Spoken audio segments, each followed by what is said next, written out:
Bom dia, irmãos e irmãs. Vamos nos ajoelhar. Pai querido, que estás nos céus, em nome de seu Filho Jesus Cristo, todos nós viemos de forma humilde na sua presença esta manhã e pedimos uma porção dobrada, tríplica do seu Santo Espírito ao ouvirmos a sua palavra. Ajuda-nos a entendê-la, convence-nos, converta-nos em nome de Jesus. Amém.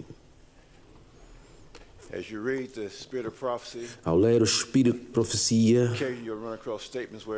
encontrarás citações em que foi despertada 2 da manhã, 3 da manhã e não podia dormir porque Deus queria partilhar algo com ela, e a última noite, nas 2, 3, eu não conseguia dormir. Então, se me verem hoje a tosquenejar, por favor, me entendam. Fiquei de pé das 2, estudando até de manhã. Então, nós vamos pegar de onde paramos da última vez, mas vamos adicionar mais alguns ingredientes para, portanto, avançarmos. Vamos adicionar algumas coisas e saber o que é que, ter uma ideia do que é que vem daqui para frente. Isto vai até que horas mesmo? Ok. 2h30, nós temos 1h30, mais ou menos, para esse estudo. Então vamos começar. Vamos abrir a Bíblia.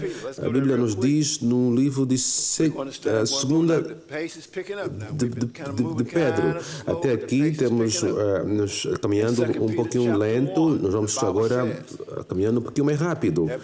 A Bíblia diz em 2 Pedro, capítulo 1, versos 19, a Bíblia diz: e temos ainda mais firme a palavra profética, a qual bem fazeis em estar atentos, como uma candeia que alumia em lugar escuro.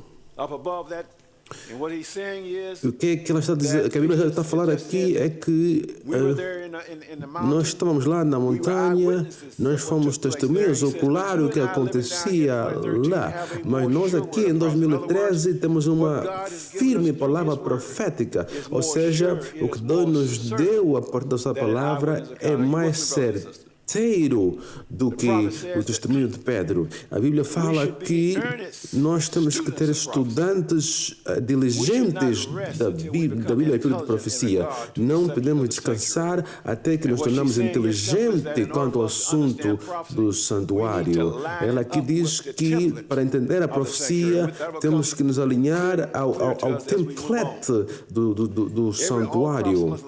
Tudo tem que se alinhar ao template do santuário para compreendemos a profecia.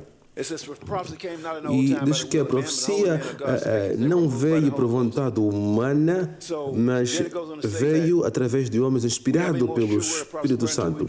Então, nós temos uma palavra mais firme e profética, como uma luz que alumia no escuro até que o dia amanheça e a estrela da alva surja em vossos corações.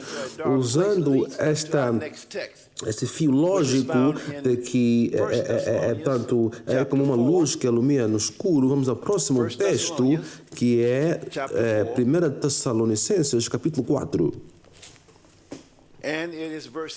E o verso 16. O texto em 2 Pedro nos conduz ao próximo texto, que é 1 Tessalonicenses. E a palavra-chave no primeiro texto é que a profecia é como uma luz que nos permite ver no escuro, nos permite ver coisas que nós não conseguimos ver com os olhos naturais. Ao conduzir no escuro, na estrada, precisas de uma luz para ver onde é que vais. Então a profecia é uma luz que nos permite olhar para o escuro. O futuro é escuro. escuro. E a profecia, na verdade, significa é um meio de ver o que vem adiante de nós. A Bíblia fala em João 14:29, eu vos digo antes que aconteça, para que quando acontecer, podem crer. Nos é dito que os ministros devem apresentar a palavra firme e profética como um fundamento da fé do sétimo dia. Então, em 1 Tessalonicenses capítulo 4 diz: porque o Senhor mesmo descerá do céu com grande brado, a voz do arcanjo, ao som da trombeta de Deus, e os que morreram em Cristo ressuscitarão primeiro. Isso é uma profecia, isso ainda não aconteceu. E nós temos que saber quando é que isso vai acontecer e o que fazer para nos preparar para isto. Isso é o que estamos a fazer aqui na escola. O verso 17 diz que depois nós, os que ficarmos vivos, seremos arrebatados juntamente com eles nas nuvens ao encontro do Senhor nos ares, e assim estaremos para sempre com o Senhor, confortáveis aos outros com esta palavra. E o capítulo 5 segue, o que diz: mas, irmãos, acerca dos tempos e das épocas, não necessitais que eu vos escreva, porque vós mesmos sabeis perfeitamente que o dia do Senhor virá como um ladrão de noite. Diz que não precisa se preocupar com isso. O dia do Senhor vem como um ladrão. Verso 3, o que é que diz? Pois quando estiverem dizendo paz e segurança, então lhes sobrevirá repentina destruição, como as dores de parto aquela que está grávida, e de modo nenhum escaparão. Agora vamos para o verso 4. Mas vós, irmãos, não estáis em trevas, para que aquele dia, como um ladrão, vos surpreenda. Por quê? Porque vós sois filhos de quê? Coloca outra palavra para a luz. Profecia. Então, como estudantes de profecia, a vinda do Senhor nos surpreenderá como um ladrão? Não nos surpreenderá como um ladrão da noite, mas temos que ser estudantes de profecia. E para sermos estudantes de profecia, nós temos que ser estudantes diligentes do santuário. Estão comigo, santos? Estão comigo? Se formos estudantes da profecia, temos que ser estudantes da profecia, então o dia do Senhor não nos surpreenderá como um ladrão de noite. Estão comigo, santos? Ok? Vamos continuar nossos estudos. Vamos juntar, vamos acrescentar mais algumas coisas ao avançarmos. Na Bíblia, em Mateus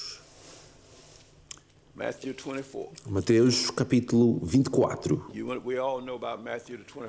Todos sabemos o que Mateus 24 diz, está a falar de sinais que nos levam à segunda vinda de Cristo. Sinais que nos levam à segunda vinda de Cristo. Mateus 24. Jesus anunciou uma decisão tremenda sobre os judeus, dizendo que a vossa casa foi deixada desolada. Jesus foi ao templo, os discípulos, ao sair do templo, os discípulos mostraram-lhe: olha para esse templo tão lindo. E Jesus lhes disse: nenhuma pedra vai sobrar aqui neste edifício. E quando fez essa citação, os discípulos disseram: calma aí, porque na cabeça deles estavam a pensar que Jesus ia ser um rei para os livrar do jugo romano, e eles iam ser os tenentes, os coronéis, por aí foi. Mas Jesus fala: não terá pedra sobre pedra. E o M.L. Andreessen, no livro Serviço do Santuário, ele diz que este templo era tão lindo que era 400 pés ao ar, e tinha pedras lindas, essas pedras lindas, alinhadas, e era uma estrutura linda. E aqui está Jesus profetizando de que esse edifício vai ser destruído e não terá pedra sobre pedra. É mármore, pedra de mármore que eu quis dizer. Mas nós olharam para Jesus e disseram, nós te acreditamos porque nós te vimos a fazer milagres, te vimos a praguejar a árvore, a figueira, e a figueira morreu. Então, se estás a dizer que esse edifício vai cair, nós cremos. Simplesmente nos diz quando é que isso vai acontecer. E eles raciocinaram de que se esse templo cair, só pode ser o fim do mundo, porque esse edifício não pode existir se não for o fim do mundo. Então, perguntaram quando é que isso será? E Cristo não haverá da sua segunda vinda. Cristo nem sequer lhes disse da segunda vinda, mas eles raciocinaram de que isso só podia ser sobre a segunda vinda. Então, por isso é que aqui estamos falando dos sinais que vão nos conduzir até a segunda vinda. Então Jesus lhes disse, ao sentar na montanha das oliveiras, os discípulos chegaram próximo e disseram, diz-nos quando é que vai acontecer, que o sinal haverá do fim do mundo. E Jesus disse, tomam cuidado para que nenhum homem vos engane, porque muitos virão em meu nome, dizendo que são Cristo, e ouvirão de guerras e rumores de guerra. Olhai, não vos perturbais, porque forçoso é que assim aconteça. Verso 7, porque se levantará nação contra nação, e reino contra reino, e haverá fomes, terremotos em vários lugares. Nós temos tido isso há muito tempo. Mesmo até antes de Jesus vir na primeira vinda, já houve terremotos e doenças, mesmo antes de Jesus vir. Então, como isso pode ser sinal da segunda vinda? Então, o verso 8 diz, mas todas essas coisas são o quê? Todas essas coisas são o princípio das dores.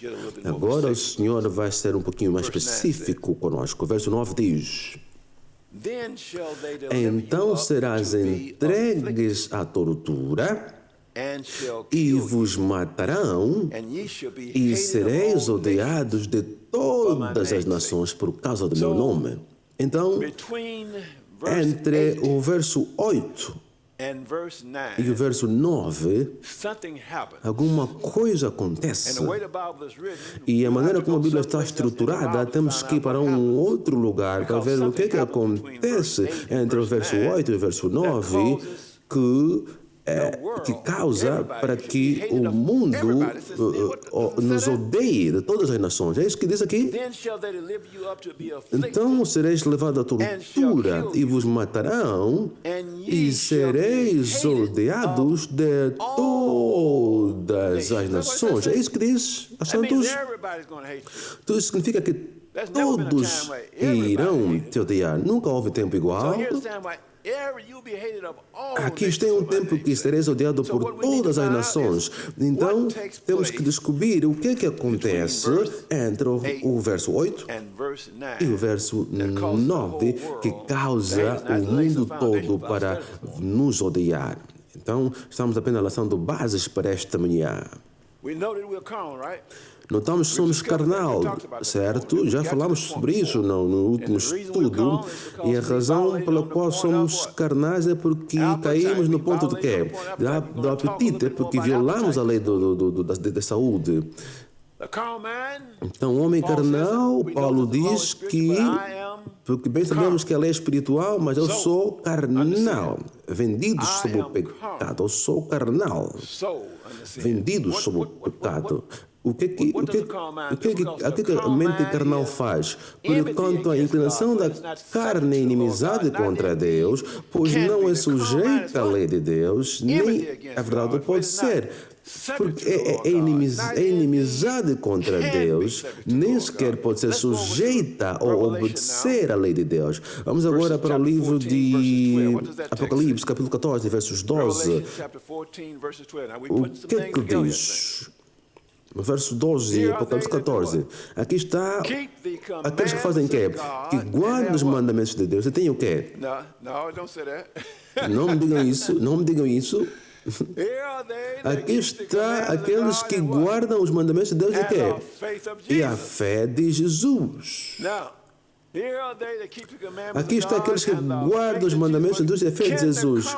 Toda a mente carnal guardaram a lei de Deus. A mente carnal não pode guardar a lei de Deus. Então, a mente carnal é inimiga contra Deus e nem pode ser sujeita à lei de Deus, nem o pode ser.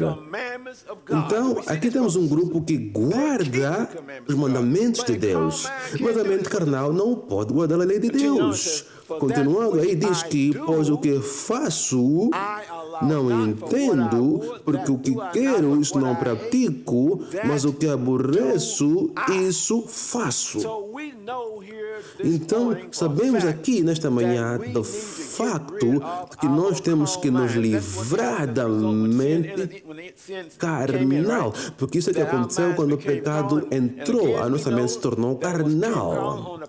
Então, e aqui o ponto é, a queda foi no ponto do apetite. Por isso é que a mente carnal veio através do apetite. Por isso é que em Salmos 69 diz que deixa que as suas mesas se tornem em armadilha, que os seus olhos se obscurecem para que não vejam e faz com que os seus lombos tremam constantemente.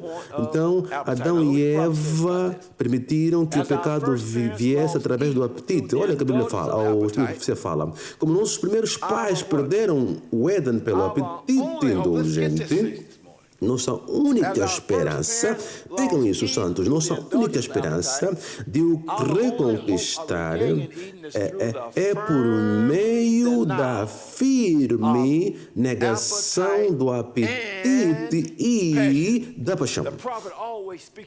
A profetisa sempre fala nessa específica ordem: apetite e paixão. Nunca paixão e apetite, porque não pode obter vitória sobre a paixão antes de obter vitória sobre o apetite. Vamos continuar. A subsistência no regime alimentar e o controle de todas as paixões preservarão o intelecto e darão vigor mental e moral, habilitando o homem a sujeitar todas as suas inclinações ao domínio das faculdades mais elevadas e a discernir entre o certo e o errado, o sagrado e o comum. Agora, irmãos e irmãs, nesta manhã, nós temos que vir com um elemento de tempo para descobrir quando é que vamos nos livrar dessa mente carnal e sermos capazes de vindicar o caráter de Deus diante do universo. E nesta vindicação do caráter de Deus, nós viremos face a face com a morte. Estão comigo, irmãos e irmãs? Porque nós já descobrimos aqui em Mateus que nós nos seremos odiados por todas as nações. É isso que diz, santos?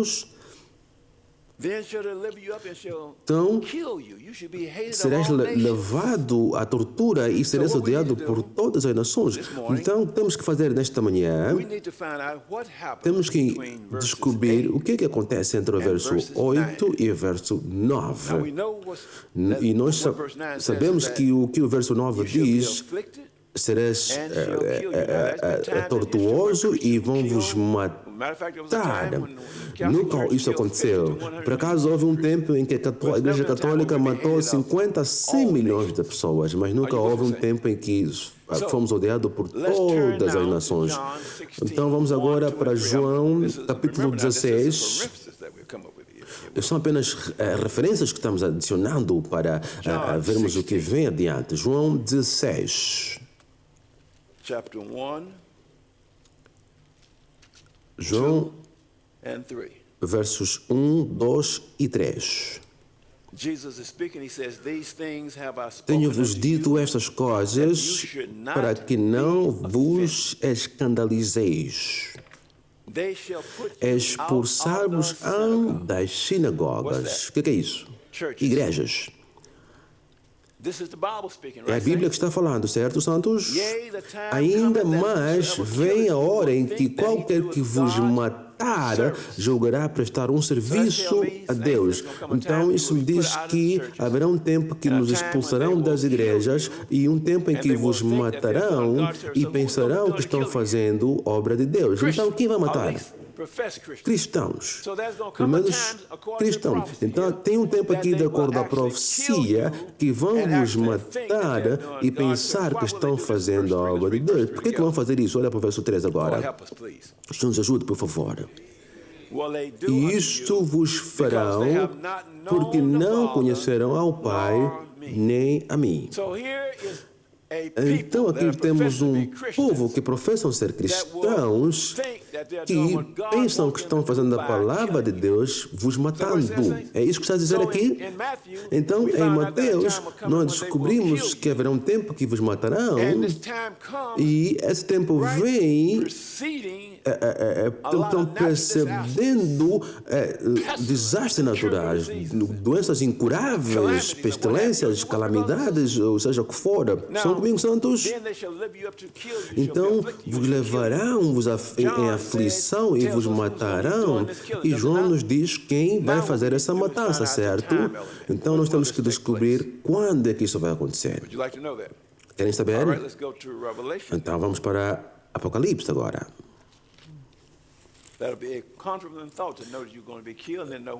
Vai ser um pensamento complementar, saber que vão vos matar e saber quem que vai vos matar, certo? Santos, ouçam, nós temos que trabalhar juntos aqui. Apocalipse capítulo 13, verso 1. Então vi subir do mar uma besta que tinha 10 chifres e 7 cabeças, e sobre os seus chifres 10 diademas, e sobre as suas cabeças nomes de blasfêmia. Sabemos o que é blasfêmia? Blasfêmia significa o quê? Quando um homem toma o lugar ou as prerrogativas de Deus e diz que pode perdoar pecados, isso é blasfêmia. Quando o homem pega a prerrogativa como se fosse um Deus na terra, isso é blasfêmia. Então isso aqui é blasfêmia. Então aqui temos uma besta subindo e sabemos que uma besta significa poder ou nação. Então diz que essa besta ia receber uma ferida mortal, etc, etc. Então vamos agora para o verso 11. Mas outra besta sobe agora. A Bíblia fala, vi subir da terra outra besta e tinha 2 chifres semelhantes de um cordeiro e falava como um dragão. E nós sabemos que essa besta representa os Estados Unidos da América. Não temos tempo agora para ir a fundo sobre isso. E a Bíblia diz que ela exercita toda a autoridade da primeira besta na sua presença. E a primeira besta matou 50 a 100 milhões de pessoas na idade escura. E diz que essa besta, quando falar como o dragão, vai fazer a mesma coisa, porque o dragão persegue. Então, agora, exercita todo o poder da primeira besta na sua presença e fazia que a terra, os que neles habitam, adorasse a primeira besta cuja ferida mortal fora curada. Então nós sabemos que a primeira besta constituía união entre Estado e Igreja. E a profetisa nos diz que não pode ser curada sem que antes o Estado e a Igreja novamente se juntem. É a única maneira que a ferida mortal vai curar. A Bíblia continua falando sobre o pequeno chifre, o papado.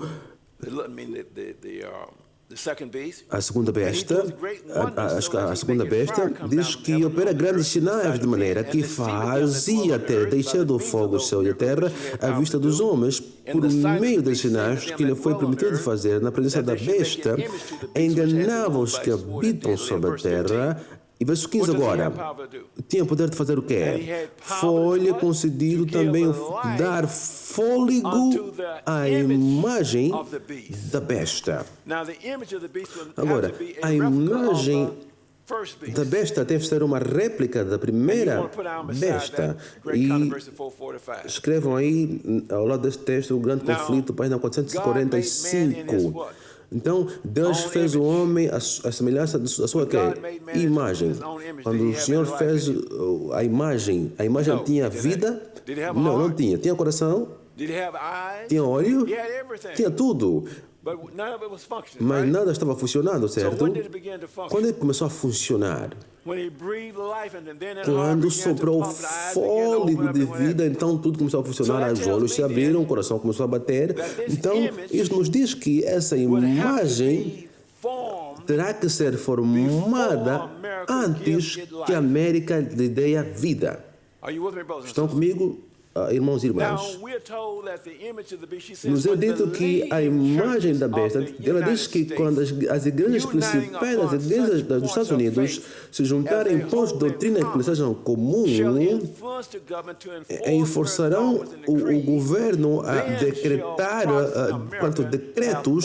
Então a América protestante vai formar a imagem da besta e depois ela acrescenta aqui penas civis serão evidentemente aplicadas. Então, mais à frente nós vamos aprender, vamos olhar para a história e ver se as igrejas principais dos Estados Unidos já estão se juntando. Será que estão se juntando? Porque elas têm que se unir antes que o Estado lhes dê a vida. Estão comigo, irmãos e irmãs? Então, ao olhar para trás e ver se as igrejas estão se unindo, então quer dizer que estamos seguindo na linha certa. Nós vamos vos mostrar antes daqui, isso é uma garantia. Então, diz que tinha poder para dar fôlego à imagem da besta. E o que a imagem da besta faz? Para que a imagem da besta falasse e fizesse que fossem mortos todos os que não adorassem a imagem da besta, tanto que fossem mortos. Mateus nos diz que seremos mortos, certo? E João nos diz quem é que vai matar. E agora Apocalipse nos diz quando é que seremos mortos. Estão vendo? Conseguem ver isso, irmãos? E podiam ser todos mortos. Verso 16. E fez que a todos, pequenos e grandes, ricos e pobres, livres e escravos, lhes fosse posto um sinal na mão direita ou na fronte, na testa, para que ninguém pudesse comprar ou vender senão aquele que tivesse o sinal, ou o nome da besta, ou o número do seu nome. Isso é que Deus nos chamou para se preparar. Para nos preparar. É por causa disso que Deus nos chamou para se preparar. Então nós temos que descobrir, santos, como iremos nos preparar para este evento. Creio que este evento está vindo. Temos a palavra muito firme e profética que podemos estar atenta como uma luz. Vocês compreendem que o nosso povo não querem reconhecer o que está para vir adiante de nós. Nós seremos levados nos tribunais para testemunhar. Deixa-vos mostrar o propósito de Deus ao dar a mensagem do terceiro anjo ao mundo é preparar um povo para permanecer fiel a ele durante o julgamento investigativo. O propósito de Deus, deixa-vos dizer, santos, a mensagem do terceiro anjo trouxe a necessidade de instituições. Em outras palavras, nossa mensagem trouxe a necessidade de instituições para promulgar a nossa mensagem. Estão comigo, santos? O propósito de Deus ao dar a mensagem do terceiro anjo ao mundo é preparar um povo para permanecer fiel durante o julgamento que é investigativo. Agora, santos, a palavra julgamento investigativo não está na Bíblia, mas o conceito está lá. Estão comigo, santos? Vamos continuar. Olha o que ela diz. Esse é o propósito para o qual estabelecemos e mantemos nossas editoras, nossas escolas, nossos sanatórios, restaurantes higiênicos, salas de tratamento e fábricas de alimento. Porque essas instituições, para quê? Para preparar, venham santos, para se preparar um povo para ficar em pé durante o quê? O julgamento investigativo. Deixa eu fazer uma pergunta, santos. Nós descobrimos lá no princípio que Jesus fala que os mortos ressuscitarão primeiro e junto com os vivos serão arrebatados para o céu. Pode uma pessoa morta ficar em pé durante o julgamento investigativo? Não. Então uma pessoa morta não pode estar em pé diante de Deus. Quem irá ficar em pé diante de Deus? Os vivos. Então, quando ela está a falar do julgamento investigativo aqui nessa nota, ela está a falar quando o julgamento passa dos mortos para os vivos. Então nós temos que saber factualmente quando é que o julgamento passa dos mortos para os vivos. Estão comigo, santos? Agora, santos, deixa ser mais claro. Primeiramente, como igreja, esse é um ponto que já não cremos. Eu vou vos mostrar isso. Não cremos nisso mais. Não cremos na administração do santuário de Cristo no santuário para um julgamento investigativo. Não cremos mais nisso. Muito menos que vai passar para os vivos num tempo determinado. Então, esse ponto que eu agora vou vos mostrar, e daqui para frente o irmão David também vai mostrar, esse é o ponto que a igreja completamente abandonou. Que quer dizer que a igreja nunca vai estar preparada para cumprir essa obra. Eu nem sequer quero ter o complexo do Elias, quando ele chegou à conclusão que era o único a falar a verdade. O que Deus lhe disse? Eu tenho 7.000 que não dobraram o joelho a Baal. Mas uma coisa eu vos digo, santos, eu estou falando para vocês e para a Câmara, eu não conheço nenhum grupo na Conferência Geral, não conheço nenhum ministério que está ensinando o que eu vou partilhar convosco agora. Nenhum. Então, eu quero que vocês entendam da palavra de Deus para não pensarem que isso é nossa doutrina. Eu quero que vocês vejam isso, ou seja, minha ou do irmão David. Eu quero que vocês vejam da palavra de Deus. Eu sei que tem 7.000 que não dobraram os joelhos, mas eu não conheço ninguém, nem 3 ABN, nem a ASI, nem o GYC, seja o que for. Não conheço nenhum ministério que está preparando o povo para o que está para acontecer. Não conheço pessoalmente. Não estou dizendo que não existem. Mas só está a dizer que eu não conheço, não sei, não estou vendo. Então, devem ter a certeza de seguir e ficar atento ao que estamos aqui para partilhar, porque aqui é o ponto da virada. Olha para isso. Ela diz no grande conflito 490, ela falando do movimento de Jesus do Santo para o Santíssimo, quando começa o julgamento dos mortos, ela diz que breve, ninguém sabe quão breve passará o julgamento aos vivos. E nós pegamos nessa nota para significar que não tem como saber quando é que o julgamento passa dos mortos para os vivos.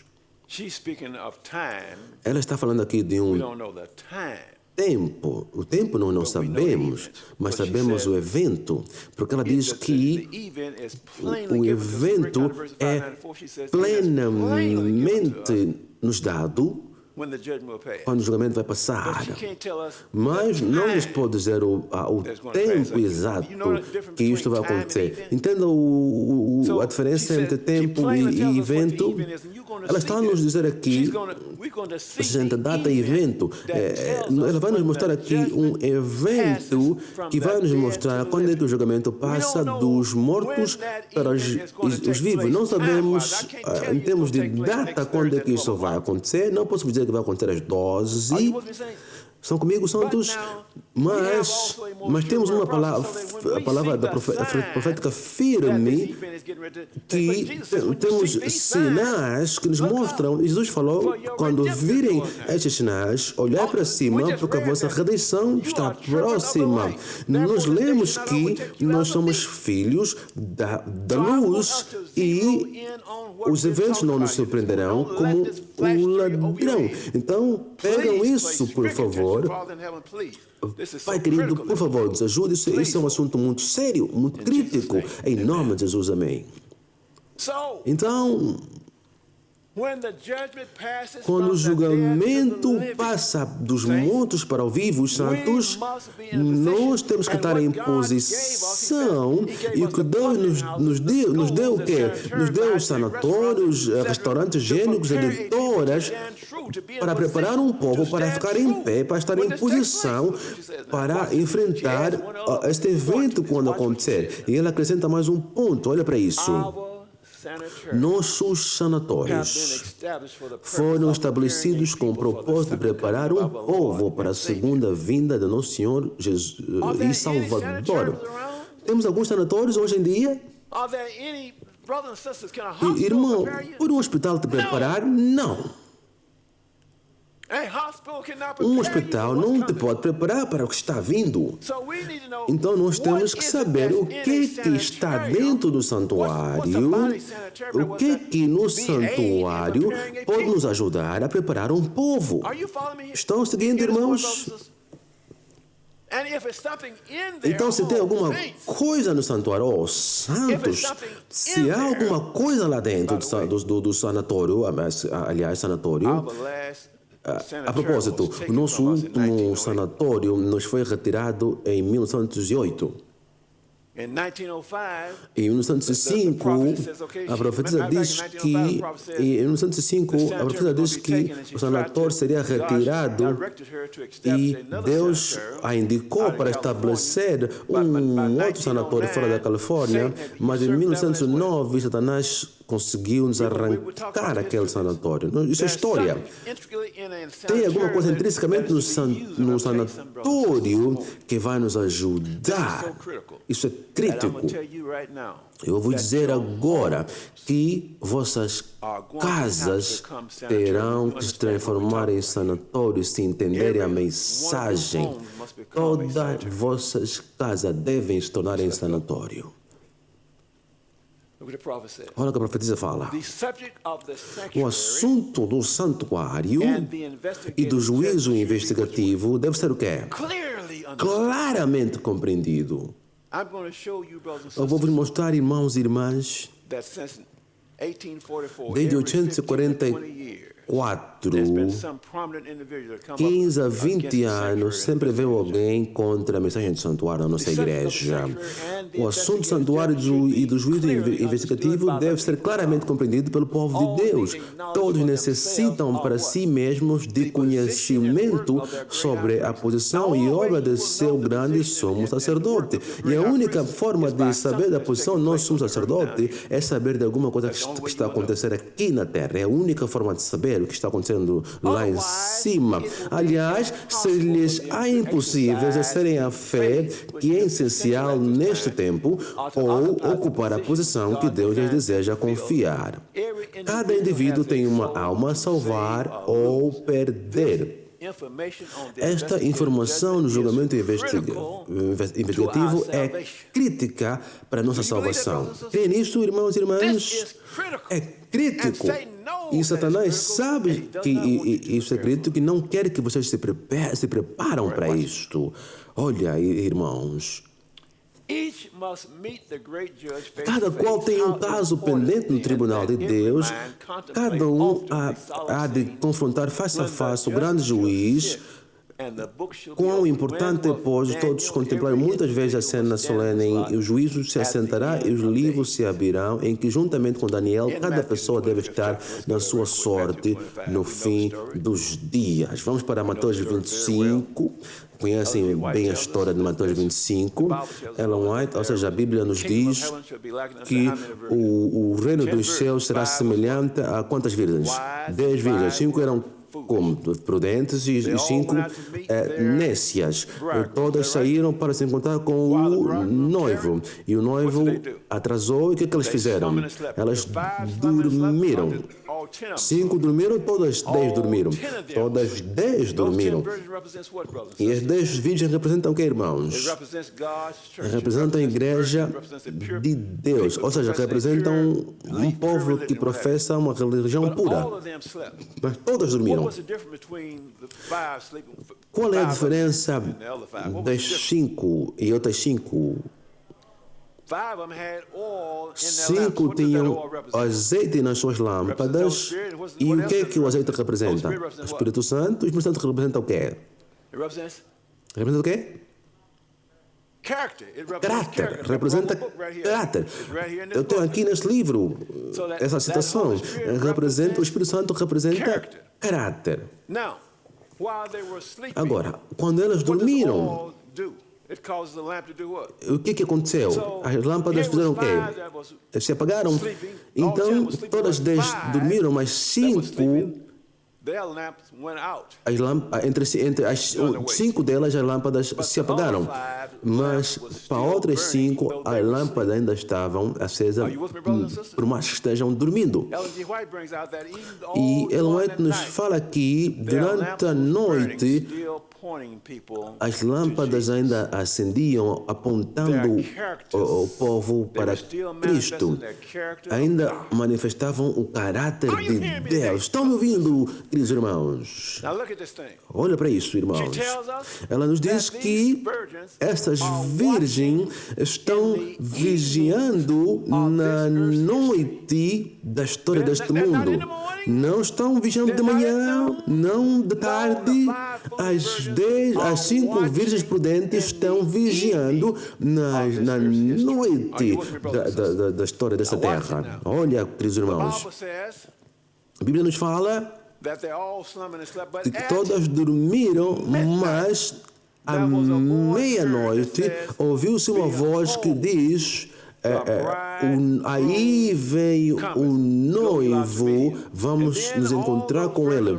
E depois todas elas levantaram e as nécias reconheceram que não tinham óleo suficiente, não tinham caráter, e disseram às prudentes: dá-nos do vosso azeite, porque as nossas lâmpadas apagaram. O que elas estão pedindo para as outras? Estão pedindo caráter. Mas o caráter não é transferível. Por mais que eu queira te dar, mas eu não posso. Porque como é que o caráter surge? De uma relação com Jesus. Então, as prudentes disseram às nécias: não nos podemos vos dar, porque senão não teremos o suficiente para nós. O que é que elas fizeram? O que é que elas disseram? Vão e compram àquele que está vendendo. Deixa eu fazer uma pergunta. As virgens nécias tentaram comprar o azeite, elas foram comprar o azeite. Conseguem o azeite? Então, agora quem está a vender o azeite? Vamos para Apocalipse e ver quem está a vender o azeite. Vamos para Apocalipse capítulo 3. Vamos fechar aqui horas. Ainda temos muito para cobrir. Oram por este relógio, porque isso aqui é muito crítico, queridos irmãos. Então, em Apocalipse, o que é que diz em Apocalipse capítulo 3? Ao anjo da igreja em Laodiceia escreve: isto diz o Amém, a testemunha fiel e verdadeira, o princípio da criação de Deus.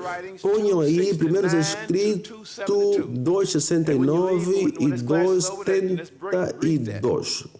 Portanto, 269 a 270 2, porque ela aí fala da testemunha fiel. Verso 15 diz: conheço as tuas obras, que nem és frio nem quente, oxalá fores frio ou quente, assim porque és morno e não és quente, vomitar-te-ei na minha boca. Porquanto dizes: rico sou e estou enriquecido e de nada tenho falta, e não sabes que és um coitado e miserável, pobre e cego. E no que situação terrível, miserável. Coitados, pobres, cegos, não, temos que ter tempo para estudar cada uma dessas características, mas, portanto, a nudez é sinal de pecado. Então, a gravidade do sétimo dia está em pecado, e Jesus está a dizer: compra alguma roupa para cobrir este pecado. E o verso 18 diz: aconselho-te que de mim compres. O que as vezes prudentes falaram? Vão e compram. E nós temos aqui a verdadeira testemunha: aconselho que de mim compres. O que vão comprar? Ouro refinado no fogo. Temos que ter tempo para falar sobre tudo isso e na Bíblia ver o significado disso tudo. Algum ouro refinado no fogo. Mas o que é? Para que tem riquezas e vestes brancas, para que te vistas e não seja manifesta a vergonha da tua nudez, e o colírio a fim de ungir os teus olhos, para que vejas.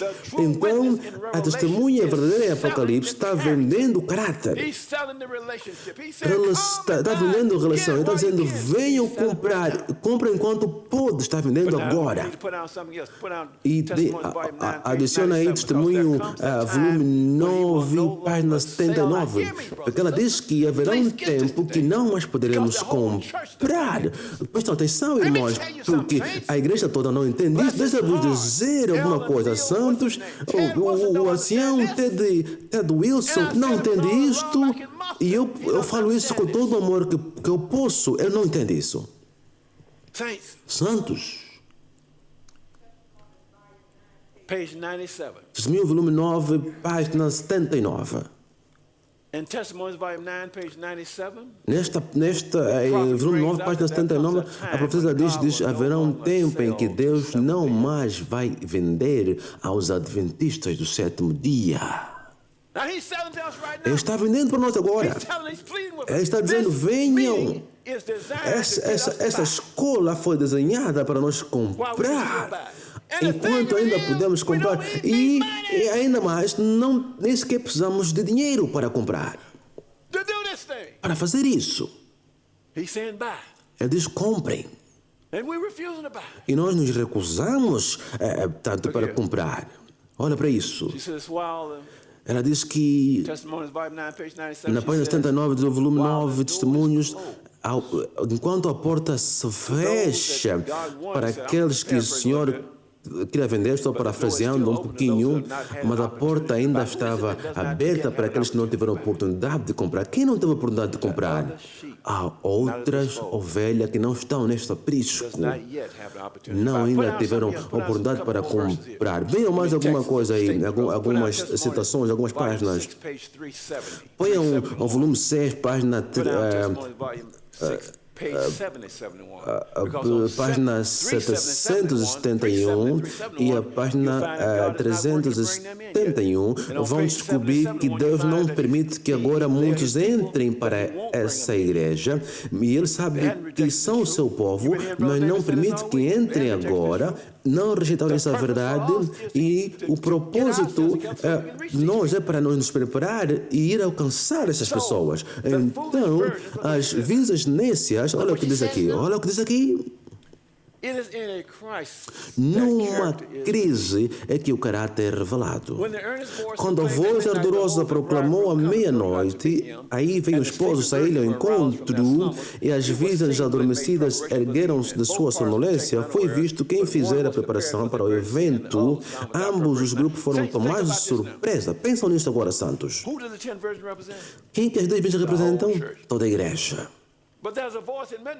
Mas há uma voz à meia-noite que diz: aí vem o esposo. De quem é essa voz? Será que é a igreja católica que vai nos chamar? A Batista, Presbitério, ou talvez os da Reforma virão nos acordar, será? Então, qual é a voz à meia-noite que diz, aí vem o esposo, idem para se encontrar? Sabem? Eu quero que me digam, eu sei que sabem. Alguém diz em Minneapolis, a voz de Minneapolis é... O que é? É uma palavra firme, profética. Então é um evento profético. Estão comigo? O irmão Ross está correndo para pegar a informação. É um evento profético que nos diz que Jesus está vindo. Estão comigo, irmãos e irmãs? E colocam também Grande Conflito, página 371, e Testemunho, volume 5, página 451. É mesmo isso, irmão David? Sim, muito obrigado. A mente velha correndo, a mente mais jovem para ajudar. Então, colocam essas duas páginas, Grande Conflito, página 371, e Testemunho, volume 5, página 451, e descubram qual é a voz que diz, aí vem o noivo e vamos nos encontrar com ela. Estão comigo? E irmãos e irmãos, olha para isso, santos, olha o que ela diz mais.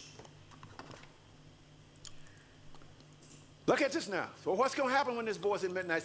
que vai acontecer quando a voz adorosa diz, agora uma calamidade repentina, imprevista, alguma coisa que põe a pessoa face a face com a morte. Calma aí, não descobrimos em Mateus que esse tempo virá quando iam nos matar? Não vimos isso também em João? Não vimos isso também em Apocalipse? E agora a profecia está a dizer que... Quando é que essa calamidade vem? Quando a voz ardorosa vem, eis o noivo. Aí vem o noivo. Quando esse evento profético acontecer, que o noivo está vindo, então haverá uma imprevista, a repentina calamidade que vai nos trazer face a face com a morte e mostrará-se a fé real nas promessas de Deus. E essa é a razão pela qual em Apocalipse está, comprem o ouro provado no fogo, que é fé. E também Apocalipse 12:14 diz que aqui está aqueles que guardam os mandamentos de Deus e aqui têm a fé de Jesus. E lembram-se, santos, não é fé em Jesus, mas é fé de Jesus. Olha para isso aqui, santos. Olha para isso, santos. Em Testemunho para Ministros, página 472 a 475. O capítulo é As Armadilhas de Satanás. Ellen White foi permitida a ouvir numa reunião de Satanás com os demônios, quando estavam traçando qual é a melhor forma de derrotar o Adventista ao sétimo dia. Ela foi permitida a entrar nesta reunião, a ouvir desta reunião. Eu vou ler apenas um trecho. Ela diz... Deixa-me pegar um ponto aqui. E agora, uma vez que tenhamos o poder, mostraremos o que podemos fazer com os que não se desviam de sua fidelidade a Deus. Levemos a Igreja Romana a infligir a prisão, tortura e morte àqueles que recusavam seguir os seus decretos. E agora que estamos pondo as igrejas protestantes e o mundo em harmonia com esse braço direito da nossa força, finalmente temos uma lei para exterminar a todos que não se submeterem à nossa autoridade. Ouçam, quando se fizer da morte a penalidade da violação do nosso sábado, então muitos dos que agora estão nas fileiras dos observadores dos mandamentos passarão para o nosso lado. Quando a morte, irmãos, irmãs, nós nos chamamos da verdade presente, não estamos preparados para isso? Você e eu, nós aqui não estamos preparados para isso. Muito menos aqueles que não entendem nada da verdade presente, não estamos preparados. Não entendem que precisamos de uma relação com Jesus que ainda não temos. Olha para isso, santos. Diz que, mas antes de adotarmos estas medidas extremas, devemos exercer toda a nossa sabedoria e sutileza para enganar os que honram o verdadeiro sábado e engodá-los. Podemos separar muitos de Cristo pela mundanidade, luxúria e orgulho. Podem julgar salvos porque creem na verdade, mas a condescendência com o apetite, as paixões mais baixas que confundirão o juízo e destruirão o discernimento, causar-lhes a queda. Agora, ouçam, queridos irmãos, então diz que agora alguma coisa que põe face a face com a morte mostrará se há fé real nas promessas de Deus, mostrará se está estudando na graça. A grande prova final vem quando? No fim. Pegaram isso, amigos? Quando é que vem? O teste, a prova final virá no fim do tempo da graça. Quando quer? Quando será tarde demais para se suprir a necessidade do Espírito. Tem que apontar essas páginas. A grande prova final vem no fim do tempo da graça. E quando é que vai ser o fim do tempo da graça? Ainda temos pouco tempo, vamos avançar. As virgens sábias tinham não apenas um conhecimento inteligente da verdade, mas através da graça de Cristo, sua fé, paciência e amor aumentavam constantemente. Suas lâmpadas foram reabastecidas por sua conexão vital com a luz do mundo. Enquanto as virgens loucas despertavam para encontrar as suas lâmpadas queimando vagamente ou saindo da escuridão, as virgens sábias, suas lâmpadas acesas, entraram num salão festivo e as portas foram fechadas. Essas virgens representam o nosso povo. Mas ainda temos muito para avançar. Vejam estes 7 eventos aqui. Aqui estamos na virada do assunto agora. Daniel 8:14, o julgamento começa. Com quem começa? Os mortos. Breve, ninguém sabe quão breve vai passar para o caso dos vivos.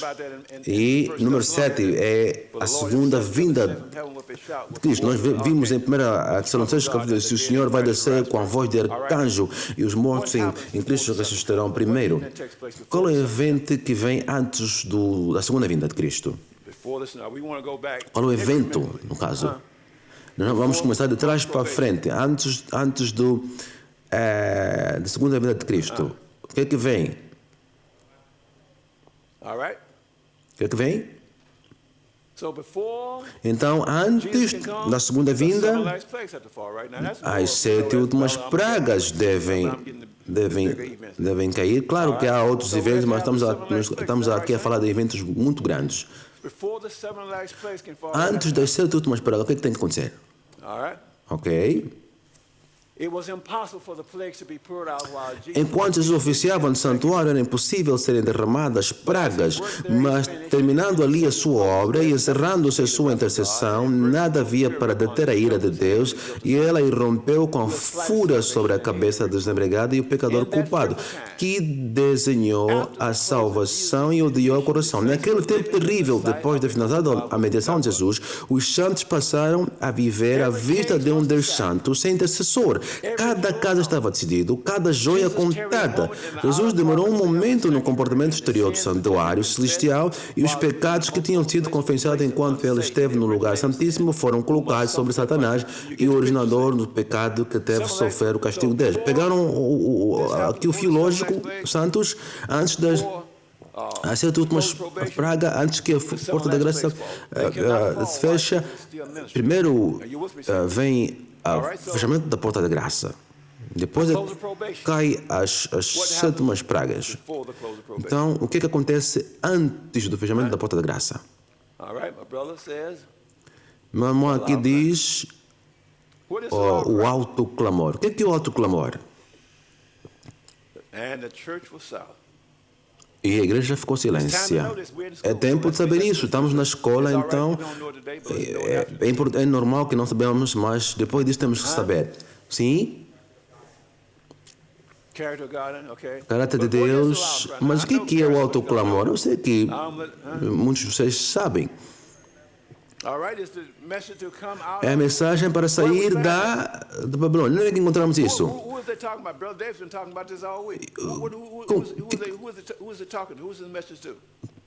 Para quem é a mensagem do autoclamor?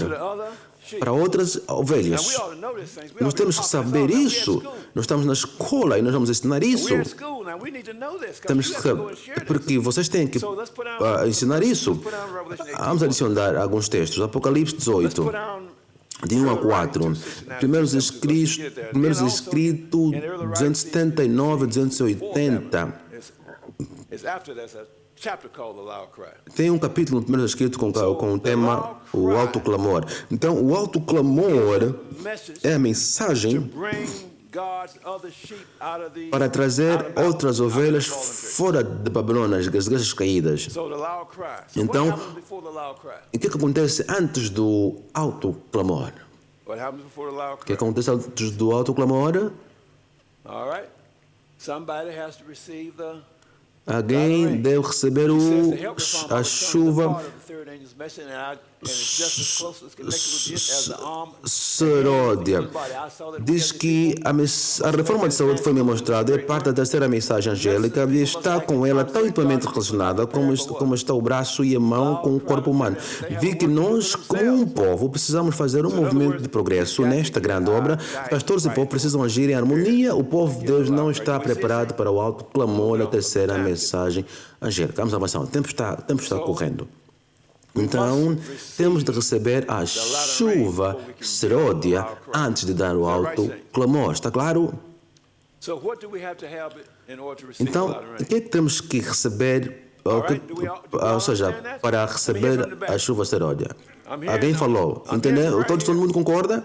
Todo mundo lá atrás concordam? O que é que temos que ter antes da chuva seródia? O quê? Alguém disse o selo de Deus. Quantos concordam com ele?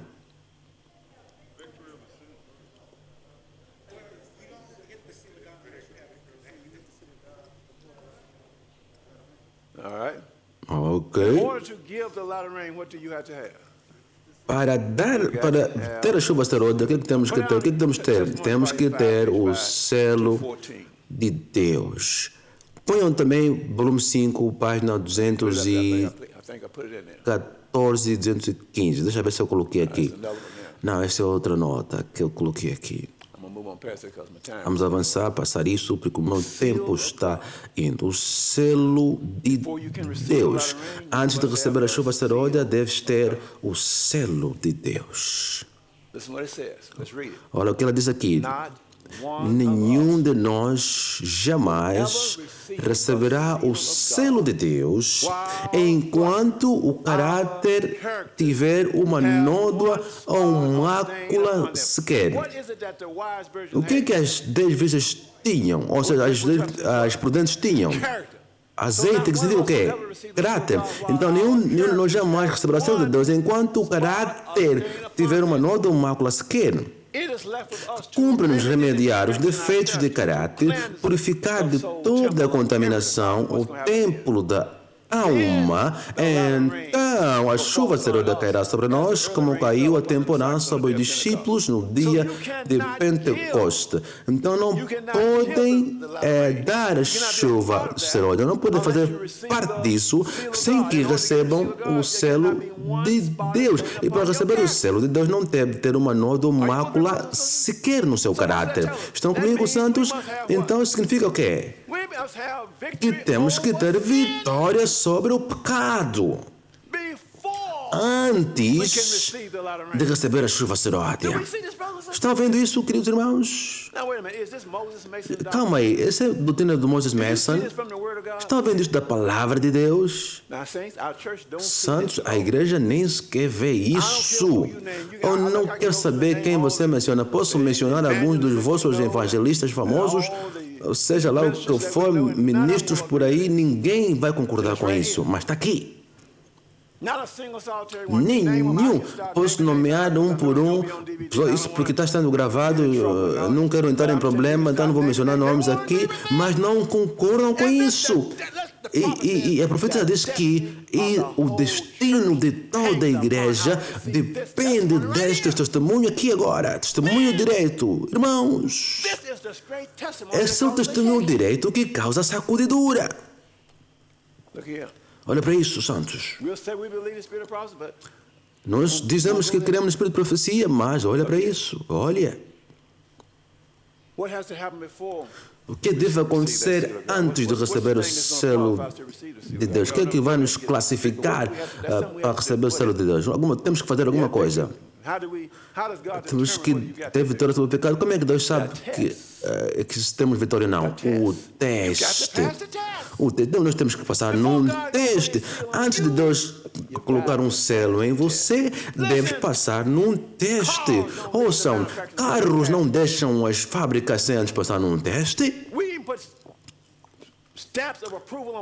Nós temos que ser provados e passar num teste. Acha que Deus vai deixar irmos ao céu sem antes passar num teste? Nós temos que ser salvos para salvar. Como Jesus, nós temos que nos encarar face a face com a morte. A Bíblia fala que nós não lutamos ainda o suficiente contra o pecado. O Senhor me mostrou, olha para isso, santos. Olham para esse relógio. Olham para o relógio. O Senhor me mostrou claramente que a imagem da besta será formada antes que a porta da graça se feche. Pois é para ser o grande teste para o povo de Deus, pelo quê? O seu destino eterno será decidido. Vocês estão vendo isso? Calma aí, vamos repetir. Estão olhando para o visor. O Senhor me mostrou claramente que a imagem da besta será formada antes que a porta da graça se feche.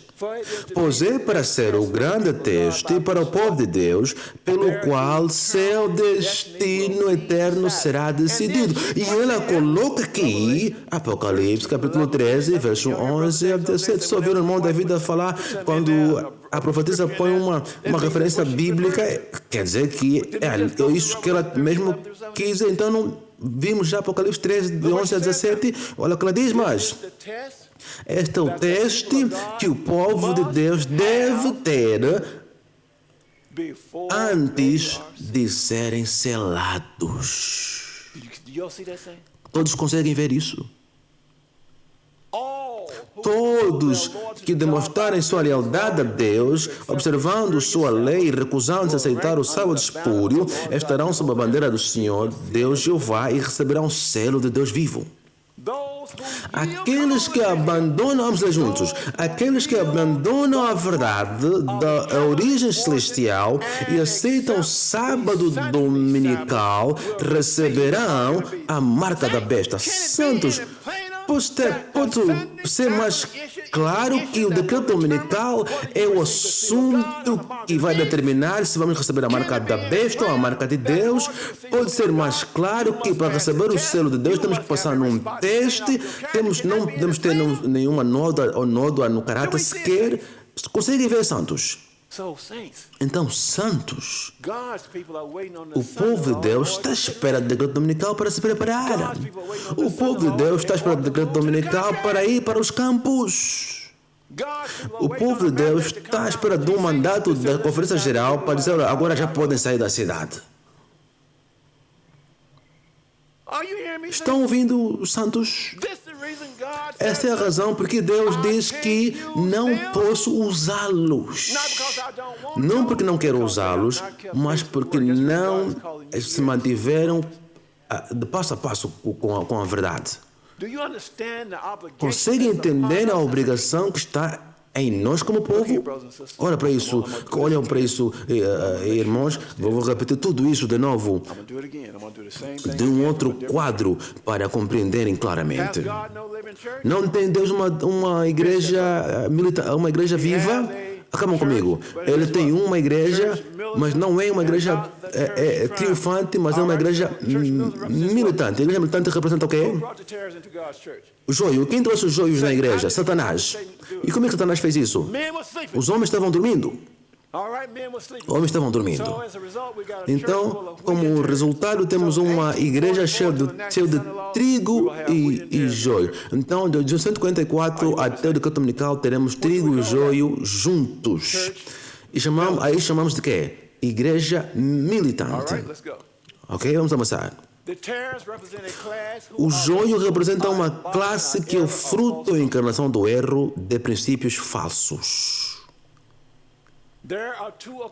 Duas influências oponentes se exercem continuamente sobre o membro da igreja. Uma influência atua a favor da purificação da igreja e a outra faz o quê? A favor da corrupção do povo. Então são dois povos. Um a trabalhar para a corrupção da igreja e outro a trabalhar para a purificação. Dois na igreja. Mas é a igreja de Deus ainda. Deus pode terminar a obra com a igreja militante? Não. Então o que é que ele tem que fazer? Tem que purificar a igreja. Quando é que é a colheita? Diz que o trigo e o joio devem crescer junto até a colheita. Diz para desenhar uma linha. Então, até o quê? A colheita. Então, temos que descobrir quando é que é a colheita. E lá diz que a colheita é o quê? O fim do mundo. Então, quando é que é o fim do mundo? O fim do mundo é quando Jesus volta a segunda vez. Porque até aí já fechou a porta da graça. Já vimos isso no quadro. Então, o trigo e o joio não podem crescer junto até a volta de Jesus. Ou até o fechamento da porta da graça. Vamos então ver quando é que é esta colheita. O joio e o trigo devem crescer juntos até a ceifa e a colheita é o fim do tempo da graça. Consegue ver? Lembram? Antes disso, diz que elas estavam vigiando nas noites da história deste mundo. Se você pegar a marca da besta, é o fim do tempo da graça para ti? Pode pegar a marca da besta hoje e amanhã você já não quero? Irmãos e irmãs, a sua decisão será eterna. Estão comigo, irmãos e irmãs? Não é tipo, comprar uma coisa, depois de 3 dias decide que já não quero. Não é assim que funciona. Olha para isso. Essa é a nota que já lemos. O Senhor mostrou claramente que a imagem da besta será formada antes que a porta da graça se feche. Em outras palavras, antes daqui. Porque vai ser o teste para o povo de Deus, pelo qual o destino eterno será. Quando é que a imagem da besta é formada? Aqui. E aqui, quando será dado vida. Quando as igrejas principais se unirem nos pontos de doutrina que lhes sejam comum e traçarem decretos, então vão formar uma imagem da besta da Roma, da hierarquia romana. Então, ou seja, a imagem da besta será dada vida num decreto dominical. Então, isso será o elemento que vai decidir o nosso destino eterno. Ou vamos de um outro lado, ou vamos nos manter firmes à palavra de Deus. Isso quer dizer que as nossas instituições nos foram dadas para preparar um povo para quando o julgamento passar dos mortos para os vivos. Conseguem ver isso, irmãos? Olha para isso. É para ser o teste por qual todo o destino eterno será decidido. Este é o teste que o povo de Deus deve ter antes de serem selados. Vamos avançar porque o tempo está contra mim. Esse relógio está trabalhando contra mim. Então aqui conseguimos ver que temos trigo e joio junto. Diz que vi então o terceiro anjo, disse meu anjo acompanhante, terrível a sua obra, tremenda a sua missão. Ela é um anjo que deve separar o trigo e o joio e selar ou atar o trigo para o celeiro celestial. Que anjo é esse? Terceiro anjo. O que o terceiro anjo nos avisa sobre? A marca da besta. Então, quer dizer que é aqui na imagem da besta onde tem a separação final. Agora nós estamos passando numa sacudidura, neste momento. Mas no decreto dominical vamos ter uma separação. Já estamos na sacudidura há um bom tempo, mas a separação de trigo e joio vai acontecer quando? E quando separar, que tipo de igreja teremos? Uma igreja só de trigos. Irmão David deu um nome a essa igreja. Como é que se chama? Uma igreja de trigo integral. Trigo integral. Este é o corpo. Não quero ir para isso agora, mas este é o corpo que Deus está preparando. Estão vendo isso, santos? Olha para isso. Nenhum de nós receberá o selo de Deus, já vimos isso, o tempo foi embora, vamos avançar. Todo minuto agora olha para isso. A obra está prestes a concluir-se. Vamos ler junto. Os membros da igreja militante que se houverem demonstrado fiéis tornar-se-ão a igreja triunfante. Vamos para mais um slide. Em Atos 3:19, o que é que diz Atos 3:19? Vamos lá rapidinho em Atos 3:19. Vamos lá, Atos 3:19. Oh, Senhor, tenha misericórdia. Conseguem ver isso, santos? Atos 3:19, o que é que diz? Arrependam-se, pois, e convertei-vos para que sejam apagados vossos pecados, de sorte que venham os tempos de refrigério. Quando é que os tempos de refrigério vêm, santos? Num decreto dominical. Olha para a colheita. Irmãos, quando é que os pecados foram levados ou seja, quando é que os pecados eram apagados? Num lugar santíssimo é quando os pecados eram apagados. Olha para isso.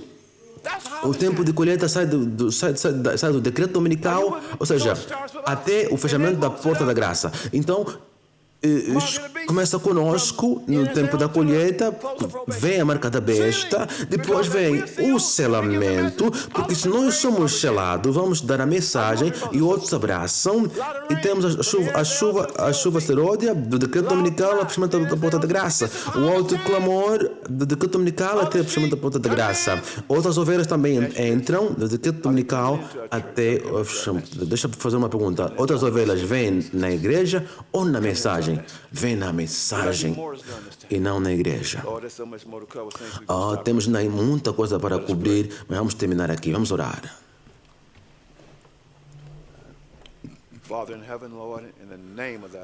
Pai querido que está no céu, em nome de Jesus, ajuda-nos, ensina-nos a orar. Senhor, nós sabemos que este evangelho deve ir para o mundo todo, a toda nação, tribo, língua e povo. Sabemos que não será feito com as nossas forças finitas, mas o Senhor nos diz, não por força nem violência, mas pelo meu espírito. Em Mateus nós descobrimos que o Evangelho deve ser pregado a todo mundo, em testemunho, em todas as nações, então virá o fim, e nós descobrimos que isso acontece depois do verso 9. Depois de sermos levados para sermos mortos e odiados por todas as nações. Então nós teremos um povo que o Senhor vai usar para levar esse evangelho para o fim dos tempos, e não haverá caminho para travar essa mensagem. Mas o Senhor tem milhões e milhões de pessoas para serem alcançados, e nós queremos ser parte dessa equipa. E nós oramos, Senhor, hoje, que o Senhor nos ajude a nos consagrar e nos rededicar para termos vitória sobre as concupiscências da carne, dos olhos, para sermos parte da sua equipa, Senhor. Nós te agradecemos e nós te amamos em nome de Jesus. Amém.